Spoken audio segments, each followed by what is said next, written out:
자, 오늘 말씀 시편 42편 1절에서 8절까지 말씀을 보겠습니다. 시편 42편 1절에서 8절까지를 교독하겠습니다. 하나님이여, 사슴이 시냇물을 찾기에 갈급함 같이 내 영혼이 주를 찾기에 갈급하니이다. 내 영혼이 하나님 곧 살아계시는 하나님을 갈망하나니 내가 어느 때에 나가서 하나님의 얼굴을 배울까? 사람들이 종일 내게 하는 말이 내 하나님이 어디 있느냐 하오니 내 눈물이 주야로 내 음식이 되었도다. 내가 전에 성의를 지키는 무리와 동행하여 기쁨과 감사의 소리를 내며 그들을 하나님의 집으로 인도하였더니 이제 이 일을 기억하고 내 마음이 상하는도다. 내 영혼아, 내가 어찌하여 낙심하며 어찌하여 내 속에서 불안해하는가? 너는 하나님께 소망을 두라. 그가 나타나 도우심으로 말미암아 내가 여전히 찬송하리로다. 내 하나님이여, 내 영혼이 내 속에서 낙심이 되므로 내가 요단 땅과 헤르몬과 미사일산에서 주를 기억하나이다. 주의 폭포 소리에 깊은 바다가 서로 부르며 주의 모든 파도의 물결이 나를 휩쓸었나이다. 낮에는 여호와께서 그의 인자하심을 베푸시고 밤에는 그의 찬송이 내게 있어 생명의 하나님께 기도하리로다. 아멘. 여러분, 1시간 기도 운동을 통해서 기도의 힘을 얻으시기 바랍니다. 1시간 기도 운동이 언젠가는 끝나게 될 거예요. 그때는 이제 각자가 알아서 기도 생활을 해야 합니다. 1시간 기도 운동을 언제 마무리를 해야 될까 그렇게 생각을 하고 있는데, 오늘 우리 박준현이 간증하는 걸 듣고 조금 더 해야 되겠다. 우리 학생들 안에도 기도하겠다는 그런 뜨거운 마음이 일어난다면, 그러면 하나님이 이 일을 조금 더 길게 갈 필요가 있다고 사인을 주시는 것 같아서 1시간 기도 운동을 계속 하려고 합니다. 그러나 뭐 내내 1년 내내 할 수는 없는 일이거든요. 여러분이 이때 기도의 힘을 얻으시게 되기 바랍니다. 1시간 기도를 하기 위해서 정말 조심해야 될 것이 영적인 침체 상태에 빠지는 겁니다. 그런데 이 영적인 침체는 육신의 질병과 달라서 거의 스스로가 자각하기가 어렵습니다. 육신의 질병 중에도 무슨 간의 질병이든지 이렇게 어떤 감각이 없이 병이 깊어지는 질병이 무서운 질병이라고 그러죠. 이상이 생겨서 병원에 가보면 이미 중증이 되어버린 상태가 되니까 정말 무섭죠. 그래서 우리가 늘 건강검진을 하면서 체크를 하잖아요. 그런데 영적인 침체는 건강검진으로도 알 수 있는 게 아닙니다. 어느 순간에 갑자기 기도가 안 되고 마음이 그냥 가라앉아 버리고 우울하고 가을 타는 게 아니에요. 영적인 침체가 온 겁니다. 이런 상태에 빠져버리게 되는 일이 어느 순간에 갑자기 확 옵니다. 근데 사실 갑자기 온 건 아닙니다. 내가 영적인 침체 상태에 서서히 빠져들어가는 거죠. 여러분이 아주 작은 암이라도 몸에 생기면 그냥 가슴이 철렁 내려앉잖아요. 내 몸에 암이 생겼다는 거 하나만 가지고도. 근데 영적인 침체는 이런 암이나 혈압, 당뇨, 이런 육신의 질병과 비교할 수 없이 심각합니다. 하나님과의 관계를 결정적으로 가로막는 겁니다. 겉으로는 다 편안하고 좋은 것 같은데 영적으로는 대단히 메마른 사람들이 있습니다. 겉으로는 행복한 사람처럼 보이고 세상 복은 다 받은 것 같은데 실제로 본인은 죽고 싶은 생각을 한단 말입니다. 그러니까 영적인 침체에 빠지는 것은 정말 무서운 일입니다. 겉으로는 아주 고생스러워 보이고 정말 좋을 게 하나도 없는 사람 같은데 대단히 영적으로 충만한 분이 있습니다. 주변 사람들이 깜짝 놀랄 정도예요. 그러니까 영적인 충만함은 어떤 형편에서도 능히 이겨나가게 하지만 영적인 침체에 빠지면 아무리 좋은 곳이 주변에 많아도 그냥 꼬꾸라져 버리게 됩니다. 그래서 우리가 기도 생활할 때 기도만 열심히 하려고 할 게 아니고 내 영적인 상태를 계속 잘 지켜가야 하는 겁니다. 영적인 침체라는 것은 쉽게 말하면 예를 들어서 언제까지 기도해야 돼? 이렇게 또 계속 1시간 기도해야 돼?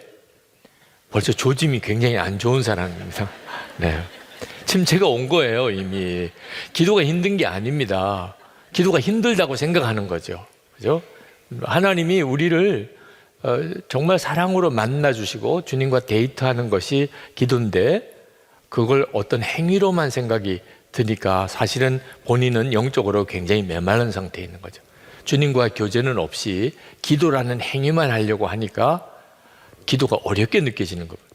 그래서 내가 영적으로 굉장한 침체 상태에 빠졌구나. 그걸 분별해서 영적인 회복을 위해서 가야지 그걸 억지로 기도만 계속 유지하려고 해서는 나중에 결국은 기도하려는 생각조차도 다 버리게 돼버립니다. 염려와 근심, 의심 아주 작아 보이죠. 우리가 살아가는 동안에 문제라고 할 수도 없을 정도로, 그죠? 조그만 염려거리, 걱정 또는 어떤 마음에 하나님에 대해서 불쑥불쑥 일어나는 의심들, 그게 굉장히 작아 보이지만 그걸 그냥 허용하고 나면 그럼 감당이 안 될 정도로 내 속에서 어느 순간에 확 커져 있습니다. 그게 얼마만큼 빨리 자라고 영향을 미치는지 내가 전혀 자각을 못합니다. 그냥 어느 한순간에 사람이 정상이 아닌 판단을 합니다. 성도들을 가만히 목회하다 보면 어떤 때는 정말 안타까울 때가 있어요. 왜 저렇게밖에 생각을 못할까? 왜 저런 말을 할까? 왜 저런 결정을 내리는 것일까?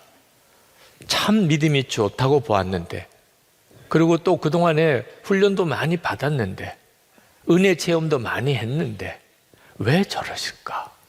그러니까 영적인 침체에 어느 순간에 확 사로잡혀 버리면 그러면 평생 후회할 그런 결정들, 행동들, 말들을 해버리고 맙니다. 함께 목회하는 우리 목사님들 중에도 영적인 침체에 빠지고 나면 그러면 겉에서 보기도 참 안타까울 정도로 그렇게 고통스러운 시간을 보냅니다. 우울증에 고생하는 어머니를 돌보는 자매가 있었어요.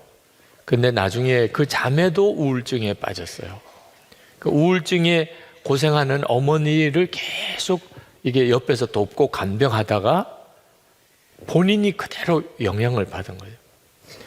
이 영적인 침체가 무서운 것은 자기만 고통당하는 게 아니고 주변 사람에게 너무나 쉽게 영향을 끼쳐버린다는 거예요.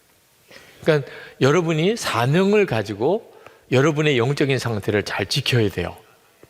남편과 아내로서, 부모와 자녀로서, 또는 형제로서, 또는 교우들과의 관계에 있어서 여러분 자신이 영적으로 충만하면 침체된 이들도 살아날 거고, 여러분이 영적으로 침체가 되어버리면 다른 사람까지 다 함께 어려움을 겪게 되는 거죠.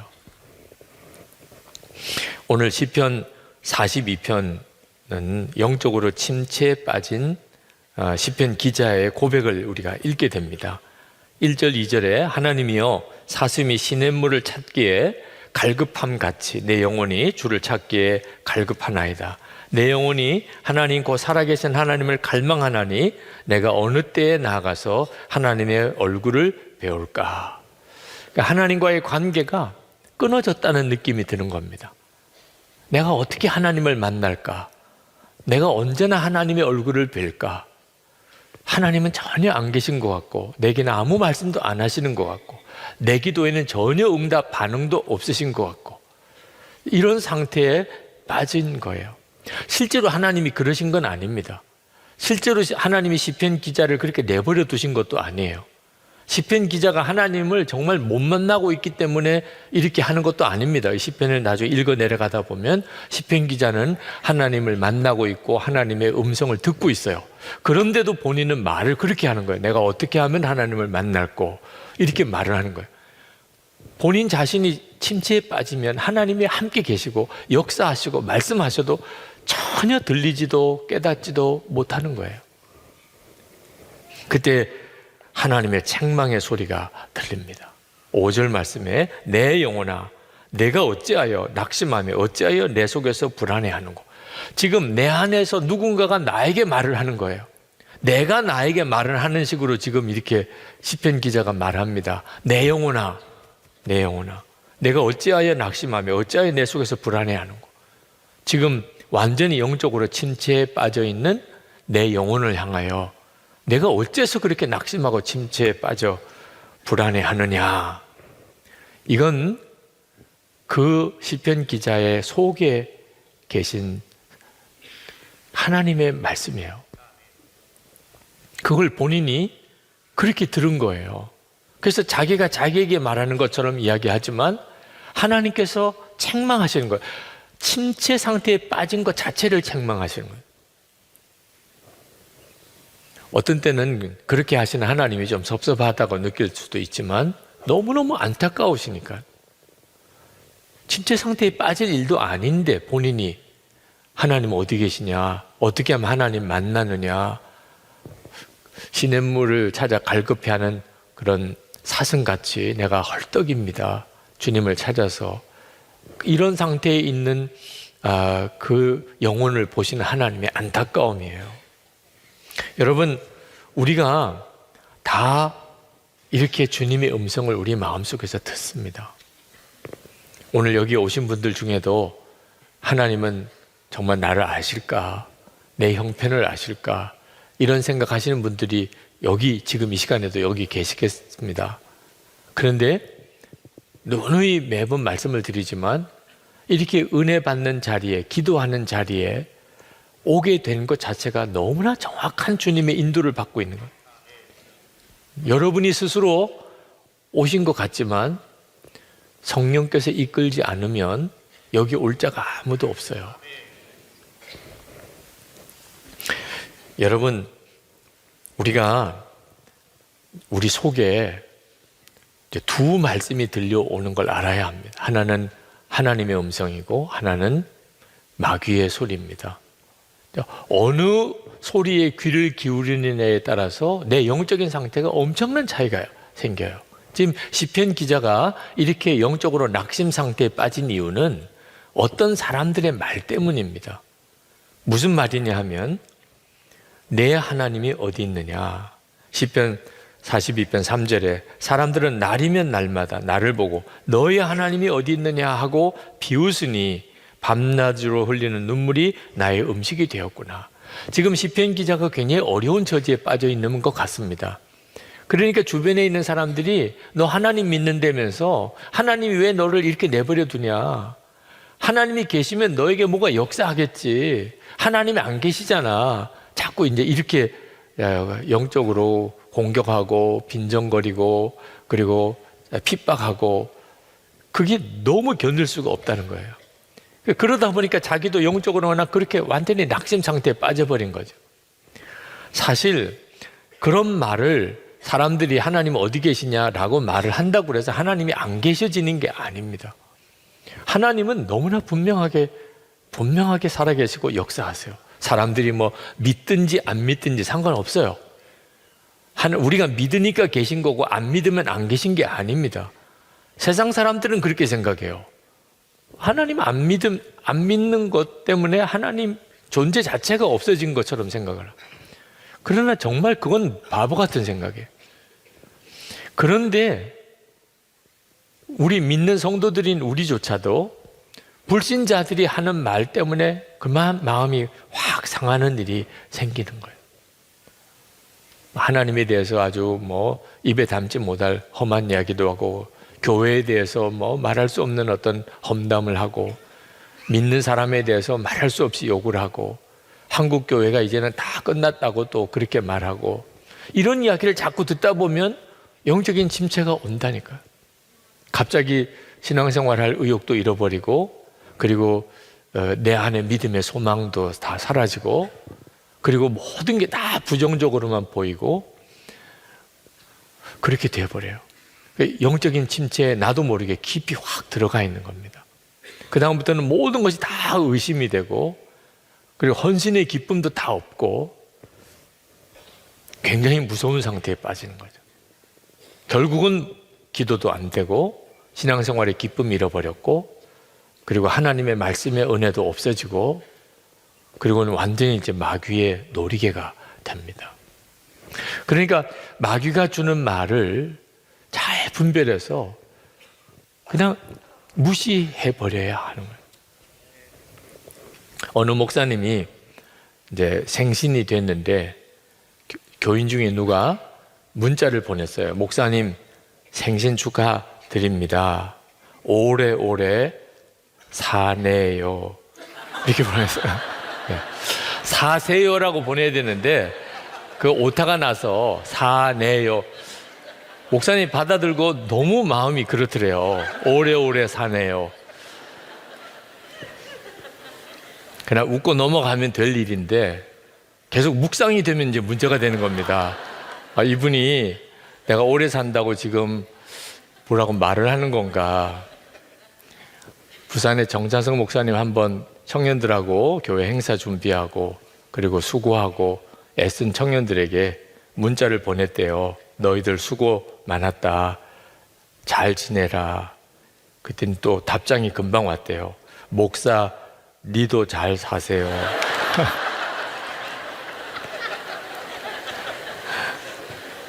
친구 하자는 건가? 뭐 이렇게 생각했.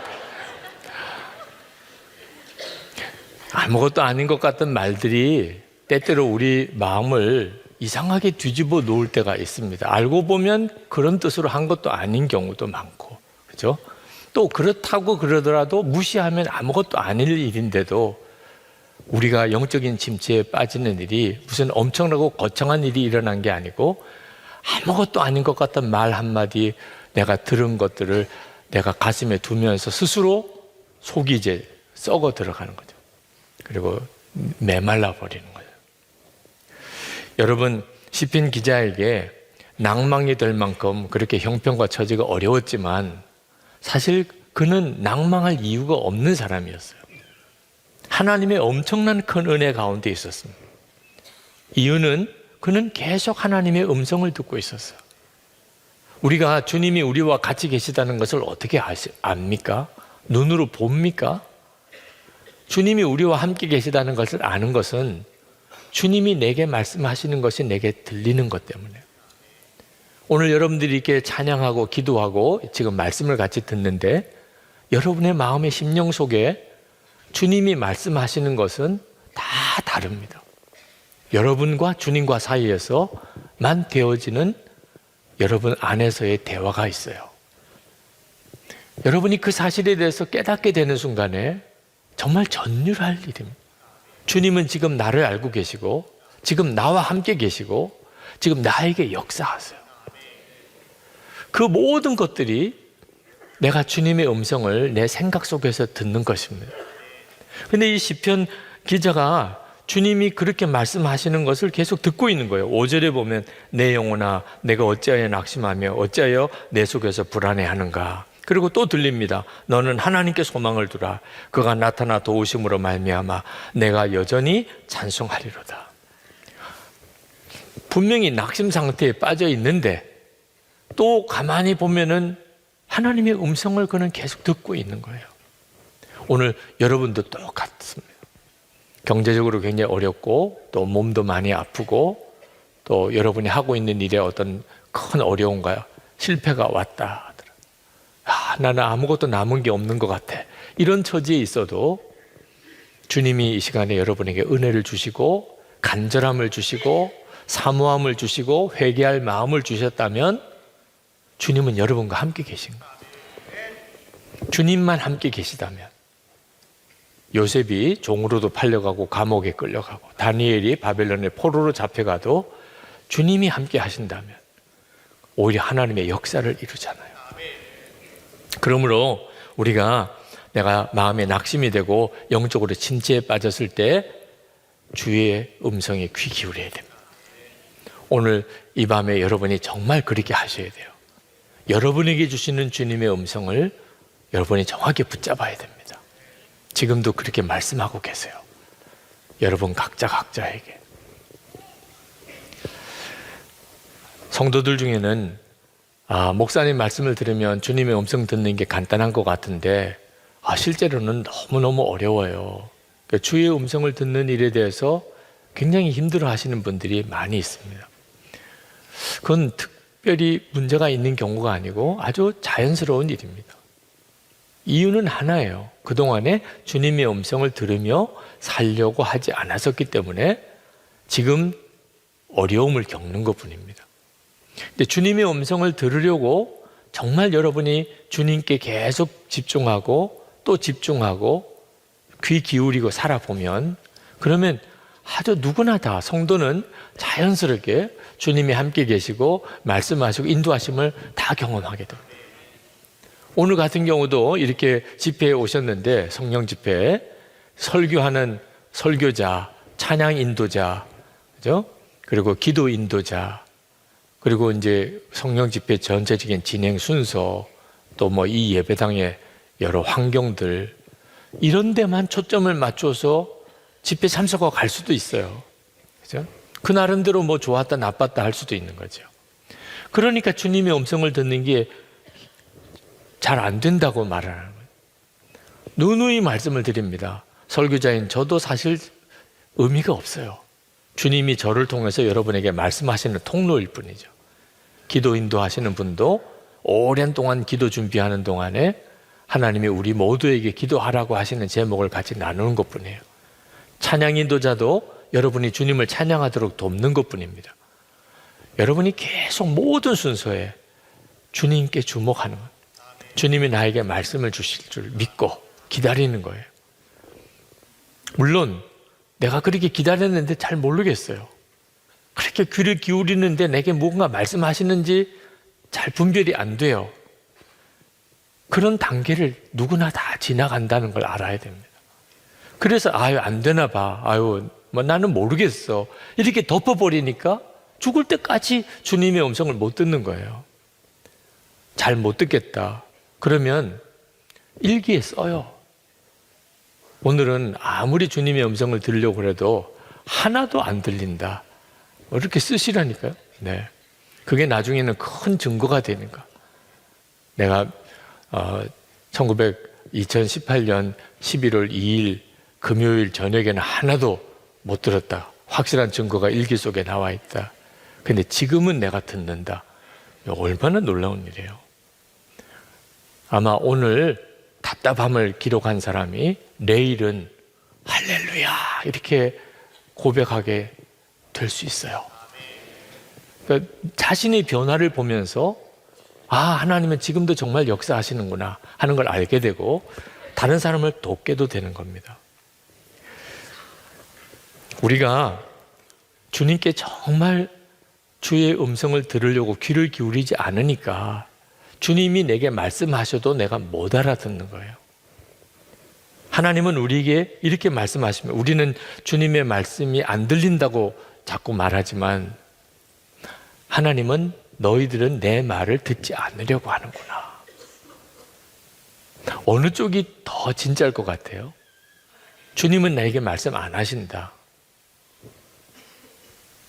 하나님께서 너희들은 도대체 내 말을 들으려고 하지 않는다. 어느 쪽이 진짜일 것 같아요? 우리가 하나님의 음성에 귀를 기울이지 않고 살아요. 도널드 맥컬로우라고 하는 사람이 빛나는 인격이라는 책에서 미국의 전 대통령이었던 프랭클린 루즈벨트의 일화를 하나 소개를 하고 있는데, 어느 파티에 이제 그 미국의 정치를 이렇게 좌우하는 그런 아주 인사들이 다 모인 그런 파티에 프랭크 루즈벨트 대통령이 참석을 했는데, 너무 다 형식적인 인사들, 그저 상투적인 어떤 표현을 써가면서 하는 인사들이 너무 식상을 했어요. 저 사람이 무슨 이야기를 하는지 뭐 서로 듣지도 않으면서 그냥 건성으로 그냥 인사, 겉으로는 굉장히 예의 바른데 속은 하나도 서로 나눔이 없는 그런 파티에 너무 이제 식상해서 이 프랭크 루즈벨트 대통령이 웃으면서 만나는 사람들마다 이렇게 인사를 했어요. 저 오늘 아침 저희 할머니를 죽였어요. 그때는 사람들이 뭐라고 반응하냐면 너무 놀랐군요. 이야, 정말 멋있는 일이네요.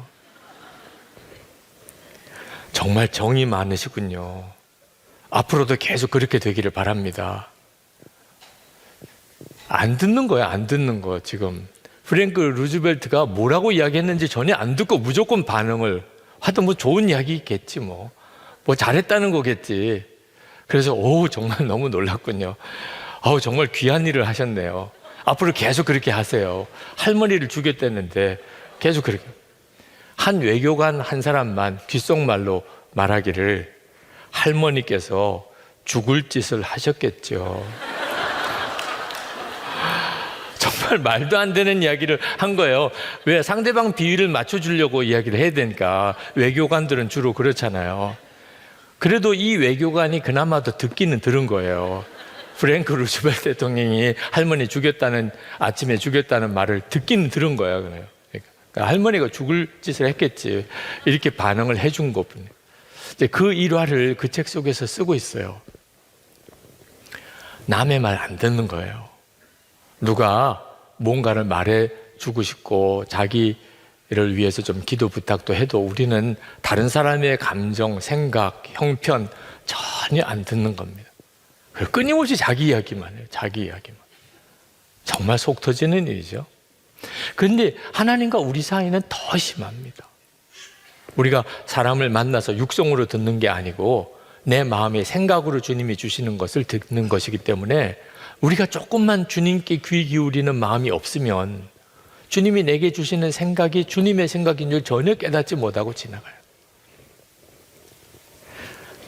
제가 신학교 다닐 때 참 존경하던 그 미국인 선교사님, 교수님이 계셨는데 박대인 교수님이라고, 포이츠러스 목사님이신데 한국 이름으로는 박대인 교수님입니다.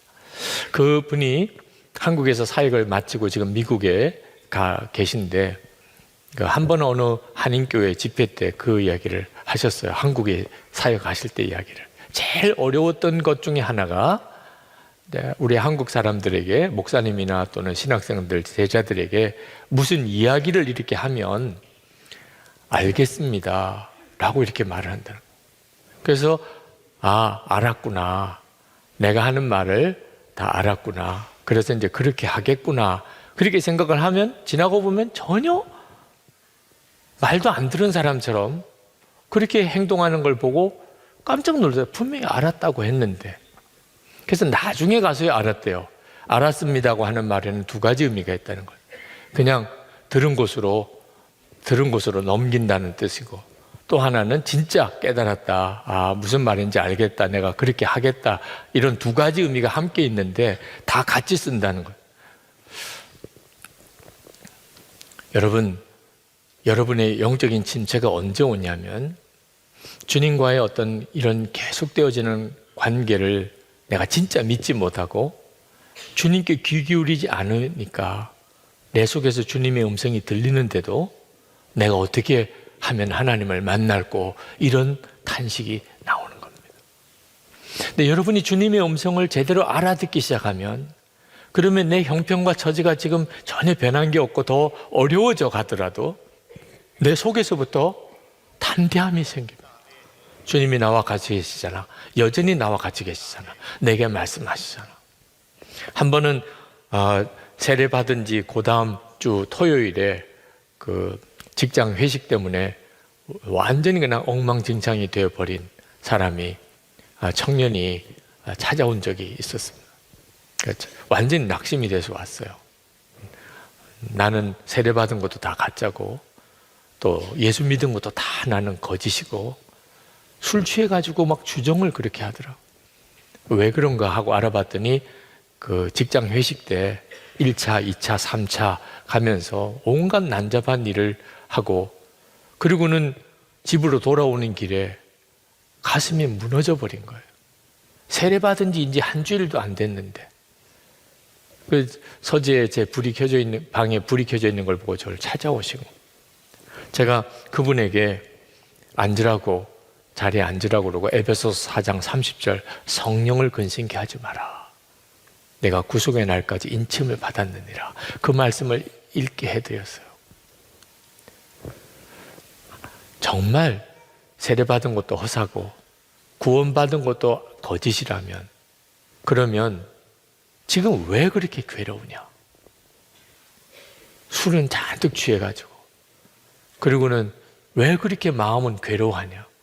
오늘 저녁에 너하고 같이 회식하고 그렇게 2차, 3차 갔던 사람들, 직장 동료들 다 지금 너처럼 그렇게 괴롭겠느냐?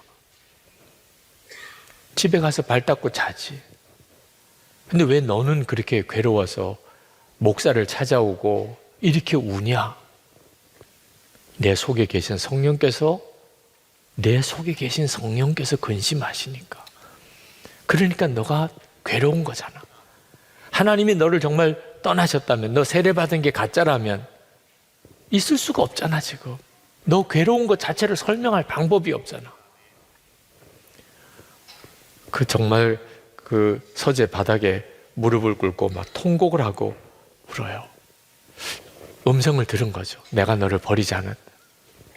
그 심령의 고통이 성령께서 탄식하는 것이었거든요. 그러니까 성령의 탄식을 듣는 것은 좋은 일은 아니지만 그래도 나를 떠나지 않으셨다는 확실한 증거. 나와 여전히 함께 계신 건 사실이잖아. 거기서 완전히 회복을 얻었어요. 그 다음날 정말 깔끔하게 정장 차림으로 주일 예배를 드리러 온 청년을 보고 참 반갑게 인사했어요. 바로 그 몇 시간 전 토요일 밤에는 엉망이더니 주의 음성은 내 영을 소생하게 합니다. 오늘도 그 일을 하실 거예요. 주님이 여러분에게 말씀하시고 여러분과 함께 계심을 알게 하심으로 여러분이 갑자기 완전히 분위기가 달라져요. 마음 상태도 완전히 달라지는 역사를 하나님이 여러분에게 주실 겁니다. 매 순간 이제는 주님 어떻게 할까요? 이렇게 물으셔야 돼요. 지금 이 자리에서도 그렇고 나중에 기도 시간에도, 그리고 오늘 끝나고 나가실 때, 집에 갈 때, 집에 가서도, 오늘 주무실 때, 그리고 내일 아침에도 우리가 할 수 있는 일은 주님 어떻게 할까요? 그래야 주님이 내게 말씀하셔요. 주님 어떻게 하죠? 이때는 어떻게 하죠? 그때 여러분이 이제 서서히 분별이 듣게 됩니다. 아, 주님이 뭔가 내 행동을 바꾸기를 원하시는구나. 내 마음이 달라지기를 원하시는구나. 그런 걸 알게 돼요. 자꾸 귀를 기울이니까. 그리고 그것을 써보세요. 생각하는 거하고 실제로 쓰는 거하고는 또 엄청난 차이가 있습니다. 막연하게 어떤 생각이 떠오른다고 하는 것을 그냥 두면은 금방 다 잃어버립니다. 근데 그걸 자꾸 써보면 여러분이 알게 됩니다. 주님은 나와 같이 계시고 내게 말씀하신다는 것. 그리고 그것 때문에 영이 소생하게 됩니다. 일본에 아무것도 할 수 없는, 어릴 때 뇌염을 심하게 앓고 그래서 전신마비, 눈으로 보는 거하고 그리고 생각하는 거 외에 눈동자 돌아 하는 거, 그 외에는 아무것도 할 수 없는 그런 미즈노 겐조라고 하는 우리 기독교 시인이 있었어요. 그가 시인이 된 것은 그 어머님이 그 눈빛의 변화를 읽고 그 아들의 이제 생각을 이제 파악하는 능력을 어머니는 가지고 있었어요.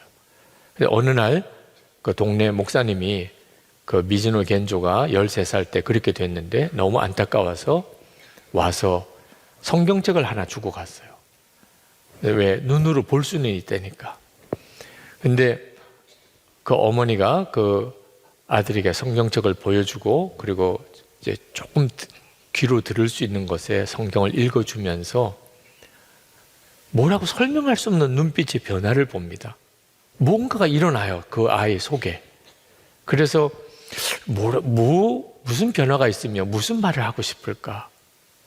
그걸 고민하다가 일본 음표를 벽에다가 이렇게 붙여놓고 그리고 이제 글자를 짚어가면서 그 아이의 눈빛을 봐요. 네, 예를 들어서 우리 한글로 따지면 하나님 이렇게 하는 말을 하고 싶으면 히읗쯤에 갔을 때 눈빛이 달라져요. 아, 히읗을 말하고 싶어 하는 거예요. 그리고는 아 쪽에 가서 또 눈빛이 달라져요. 그래서 하라고 하는 단어가 하나 이제 나오는 거죠. 이런 형태로 만든 시예요. 그게 NHK 방송에도 방송이 되고 수많은 사람들에게 엄청난 충격을 줍니다. 예수님은 정말 살아계시구나. 지금도 역사하시는구나. 근데 그 미즈노 겐조가 쓴 시 중에 아주 짤막한 시 중에 말씀이라는 시가 있습니다. 하나님, 오늘도 말씀해 주세요. 단 한마디뿐이어도 좋습니다. 내 마음은 작아서 많이 주셔도 넘쳐버려 아까우니까요. 하루에 한 말씀이면 충분하다. 정말 아멘이더라고. 왜 한 말씀이면 충분하죠? 이왕이면 뭐 말씀을 많이 주시면 좋잖아요. 하나님이 내게 말씀하신다는 것만 분명하다면 하루에 한 말씀이면 충분하다. 주님이 내게 말씀하시네? 지금 내 안에 계시네?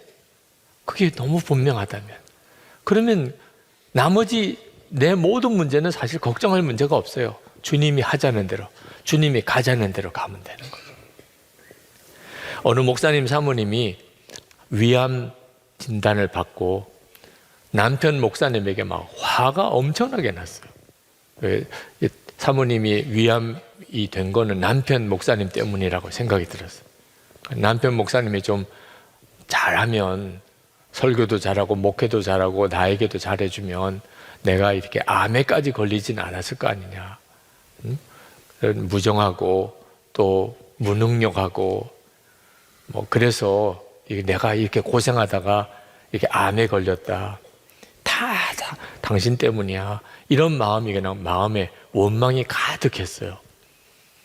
남편 친구 목사님이 그 사모님 이제 암 진단 받은 것 때문에 신방을 오셔서 예배를 드리는데 그 목사님이 그 사모님의 마음에 원망이 있다는 걸 알았어요.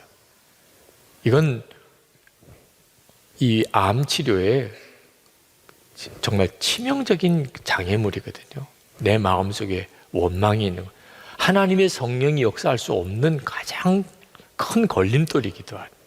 그래서 그 목사님이 너무너무 안타까워서 그 사모님에게 노트를 하나 사드렸어요.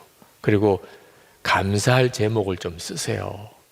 생각나는 대로 한번 감사 제목을 써보시라고. 사모님이 처음에는 그냥 그러겠다고 겉으로 대답은 했지만 속으로는 말도 안 된다. 내가 지금 남편 때문에 이렇게 암에까지 걸려서 죽어가고 있는데 감사 제목이 뭐야? 그래서 거들떠 보지도 않았습니다. 근데 며칠째 계속 눈에 보이니까 노트가, 그러니까 그냥 마음을 바꿨어요. 한번 써보자. 감사할 게 뭐 있나. 근데 진짜 정말 하나하나 생각이 나는 겁니다. 뭐 가장 먼저 썼던 감사 제목이 구원해 주신 하나님의 은혜. 이건 뭐 부인할 수가 없는 거죠. 가장 먼저 생각나는, 나 같은 죄인을 예수님이 십자가에 죽으시고 그리고 나를 구원해 주셨다. 너무 감사하다. 두 번째는 애들이 너무 착해요. 쉽지 않은 목회자의 어려운 가정 형편인데도 아이들이 참 잘 자라줬고 부모 말 잘 듣고, 그게 또 너무 감사하더라고. 그리고 또 하나가, 그렇게 남편 때문에 그랬는데 좀 고지식하기도 하고, 그리고 뭐 다른 목사님보다 뭐 특별히 말씀을 잘 전하고 이런 것도 아닌 것 같은데 착해. 그래서 결혼하기도 했지만 하여튼 착한 거 하나만큼. 고지식에서 좀 문제지만 그래도 참 진실하고 거짓말할 줄 모르고 착한 거.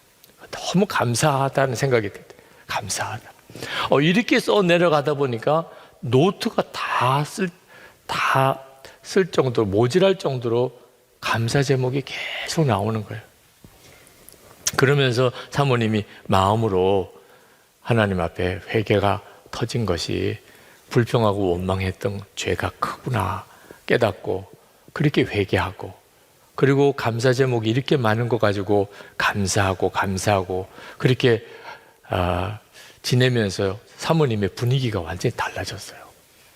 생각도 얼굴 표정도 그리고 하루하루 지내는 것도 당연히 암도 깨끗하게 고침을 받았어요. 수술을 하긴 했지만 더 이상 항암 치료 받지 않아도 될 정도로 완벽하게 암에서 치료를 받으셨어요. 주님이 우리를 얼마든지 살리실 수 있어요. 얼마든지 주님의 생명으로 우리를 일으키십니다. 우리가 어떤 영적인 침체에 빠져 있어도 우리를 건져내세요. 그래서 사실 이 시편 기자가 주님을 갈망한 겁니다. 시편 기자가 원했던 것은 주님이었어요. 뭐 문제를 해결해 달라, 상황을 바꿔달라 한 게 아니고 그냥 주님 얼굴 한번 보기 원합니다. 1절, 2절 말씀에 다시 한번 읽어보면 하나님 사슴이 시냇물 바닥에서 물을 찾아 헐떡이듯이, 새번역 성경입니다. 사슴이 시냇물 바닥에서 물을 찾아 헐떡이듯이 내 영혼이 주님을 찾아 헐떡입니다. 내 영혼이 하나님, 곧 살아계신 하나님을 갈망하니 내가 언제 하나님께로 나아가 그 얼굴을 배울 수 있을까? 주님의 얼굴을 그렇게 원했어요. 6절에 보면 내 하나님이여 내 영혼이 내 속에서 낙심이 되므로 내가 요단 땅과 헤르몬과 미살산에서 주를 기억하나이다. 주님을 간절히 갈망하는 중에 시편 기자가 자기의 영적인 상태가 완전히 회복을 얻습니다. 주님을 원하는 사람은 반드시 그렇게 됩니다. 문제가 해결되기 전에 내 심령 상태가 먼저 회복이 됩니다. 7절, 8절에 보면 주의 폭포 소리에 깊은 바다가 서로 부르며 하나님의 은혜 역사가 강하게 임하기 시작합니다. 주의 모든 파도와 물길이 나를 휩쓸었나이다. 낮에는 여호와께서 그의 인자하심을 베푸시고 밤에는 그의 찬송이 내게 있어 생명의 하나님께 기도하리로다. 여러분 혹시 영적으로 좀 침체되고 답답하고 모든 것이 다 짜증나고 사는 것 자체가 별로 의미가 없어 보이고 앞으로 산다는 것 자체가 두렵고 영적인 침체에 온 사람의 전형적인 증상이거든요. 그럴 경우에 큰 소리로 찬송하고 기도하시기를 힘쓰시기 바랍니다. 은혜가 충만해지면 찬송 소리도 커지고 기도 소리도 당연히 커지죠. 그런데 내가 영적으로 눌려있는 상태에서는 은혜가 큰데도 내가 그걸 못 느낄 뿐인 거예요. 그러니까 믿음으로 은혜는 변한 적이 없고 항상 하나님의 은혜는 너무나 풍성하다. 그걸 믿음으로 큰 소리로 찬송하고 큰 소리로 기도하기를 힘쓰는 겁니다. 저절로 되는 사람은 뭐 아무 문제가 될 게 없지만 그렇게 되지 않는 사람이라도 큰 소리로 찬송하고 큰 소리로 기도하면 그러면 내 영이 갑자기 어느 순간에 확 바뀌는 것을 느껴요. 그래서 이렇게 모여서 우리가 찬송하고 기도하는 거예요. 혼자서 찬송하고 기도할 때하고 이렇게 2,000명이 넘게 모여서 같이 찬송하고 기도할 때가 느낌이 확 다르죠. 그래서 이런 집회가 우리에게 필요할 수도 있어요. 오늘 우리는 왜 왔나요? 어떤 뜻으로 보면 은혜 받으러 왔다고 할 수도 있지만 사실 정확하게 표현하면 큰 소리로 찬송하고 큰 소리로 기도해 보고 싶어서 온 거예요. 혼자서 집에서는 그런 탁 터지는 역사가 일어나기가 어려우니까 마음껏 기도할 수 있죠, 그죠? 마음껏 찬송할 수 있잖아요. 여기서 내 심령이 주님의 은혜 안에 확 열려지는 은혜를 얻기 위하여 온 겁니다. 그때 아주 강하게 주님이 여러분들을 만드시고 역사하실 거예요. 기도만 하면 다냐? 그런 분들도 계세요. 건성으로 기도하는 것만 계속 보았기 때문에 그렇습니다. 영적인 침체 상태에 빠져 있으면서 그냥 형식적으로 기도하고 믿음 없이 기도하는 것만 보면 기도가 무슨 역사가 있어 이렇게 되죠. 그런데 정말 심령이 충만하게 열린 사람들이 기도는 역사가 있어요. 1975년입니다. 중국이 아직 문이 열리기 전이에요. 마닐라에서 러브 차이나라고 하는 중국 선교 대회가 열렸습니다. 중국 선교를 위한 대회를 마닐라에서 열었습니다. 그때 그 집회에서 중국에 100만 권의 성경을 보내는 일을 이제 결의를 합니다. 중국에 성경 100만 권을 보냅시다. 그런데 가지고 들어가기가 너무 어려워요. 감시도 심하고. 그래서 그것을 위해서 전 세계 기도 요청을 합니다. 그때 1975년 러브 차이나 선교대회 때 전 세계 교회에 중국에 성경 들어가게 해달라고 기도해 주십시오. 100만 권의 성경을 준비했는데 다 중국에 들어갈 수 있게 해달라고. 그렇게 해서 전 세계 기도 부탁을 했는데 1976년 주울레가 죽습니다. 그리고 7월에 중국에 대지진이 일어납니다. 그래서 중국 전체가 그냥 땅덩어리 자체가 요동하죠. 그리고 그해 9월에 모택동이 죽습니다. 그리고 그 다음에 등소평이 정권을 잡고 중국은 갑자기 개방을 하게 돼요. 1975년에 그렇게 기도했던 그때만 해도 정말 꿈도 꿀 수 없는 일이었는데 그렇게 한 2년 새에 완전히 중국이 바뀌어 버렸습니다. 지금 다시 중국이 굉장히 영적으로 어려운 상태에 빠져 있지만 그건 또 중요한 기도의 체험을 주신다고 싶습니다. 우리 한국 통일도 마찬가지고 한국 교회의 새 부흥도 마찬가지입니다. 기도하면 다냐? 하나님을 진짜 믿는 사람에게는 사실 기도 외에는 방법이 없어요. 근데 아무것도 안 보이고 앞이 캄캄하고 정말 절망적이고 모든 게 다 낙심스러울 때 그때 기도가 정말 놀라워요.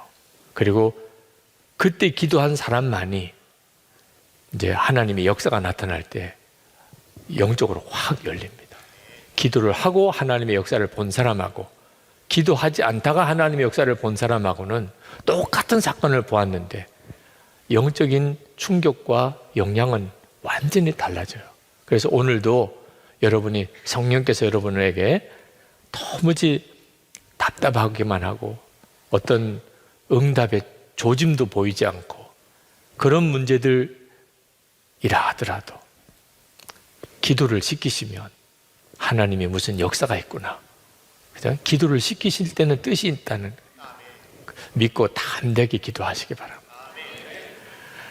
마지막으로 여러분들이 반드시 믿어야 할 것은 주님이 여러분을 영적으로 침체해서 회복시키신다는 겁니다. 주님이 그렇게 하십니다. 베드로에게 주님이 예언하셨어요.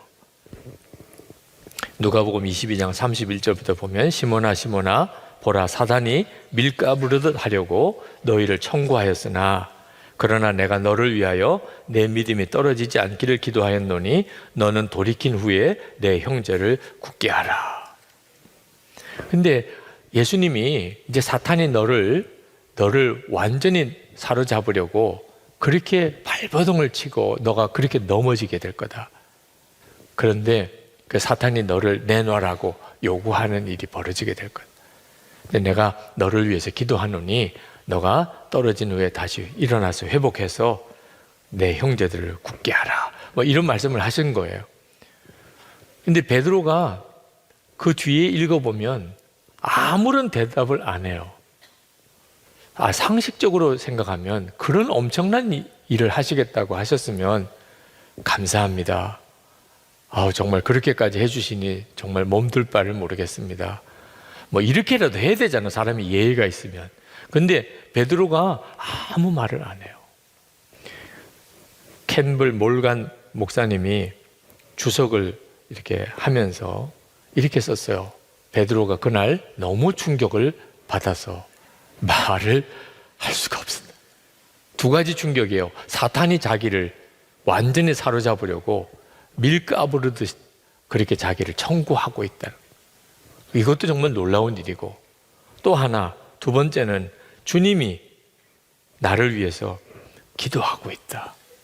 이 두 가지 상상도 못하는 거죠. 영적으로 되어지는 일은 우리가 내다볼 수도 없는 일이죠. 근데 이 말이 너무너무 놀랍니다. 예수님께서 베드로를 보실 때마다 항상 어떻게 보셨냐면 앞으로 이제 크게 하나님의 나라를 위해서 복음 전파를 위해서 쓰임을 받아야 될 텐데 마귀가 가만 내버려 두지 않고 반드시 한번 크게 실족시킬 거다. 그걸 주님이 아셨어요. 그래서 계속 베드로를 볼 때마다 주여 저 베드로가 실족하지 않고 다시 회복될 수 있게 해주소서. 그리고 계속 기도를 한 거죠. 그리고 결국은 베드로가 정말 크게 실족하죠. 예수님을 3번이나 부인하고 저주까지 하는 일이 벌어집니다. 완전히 베드로는 주의 제자로서의 길은 끝났다고 생각해요. 근데 예수님이 그를 다시 이렇게 세우시죠. 그리고는 초대교회에 정말 위대한 사도로 쓰임을 받잖아요. 꼭 지금 우리와 똑같이 주님이 그렇게 하세요. 지금 어떤 지금 절망과 좌절과 실패 속에 있어도 주님은 여러분을 향한 정말 놀라운 계획을 가지고 계십니다. 여러분 안에 오셔서 회복시키시고 다시 일으키시고 다시 시작하게 하시는, 습관적인 죄를 이기는 것도 이게 언제 내가 진짜 정말 이김을 얻을 수 있을까? 여러분 주님을 신뢰하고 나가보십시오. 네, 주님 이겼습니다. 주님 정말 제가 이겼습니다. 이런 고백이 여러분에게서 나오게 됩니다. 자, 오늘 우리를 영적으로 회복시키시는 주님의 은혜 안에 여러분이 다 영적으로 새 힘을 얻으시고 기도의 새 힘을 얻으시고 그리고 심령의 성령의 충만함을 얻으시게 되기를 축복합니다. 찬양을 우리 같이 부르고 그리고 이제 정말 주께서 역사하시는 걸 의지해서 기도하는 시간을 갖겠습니다. 찬양하실 때부터 주님을 바라보시기 바랍니다. 이제부터 주님이 친히 여러분에게 말씀하시고 여러분을 만지시고 여러분에게 안수하시고 여러분의 속에 역사하실 것입니다.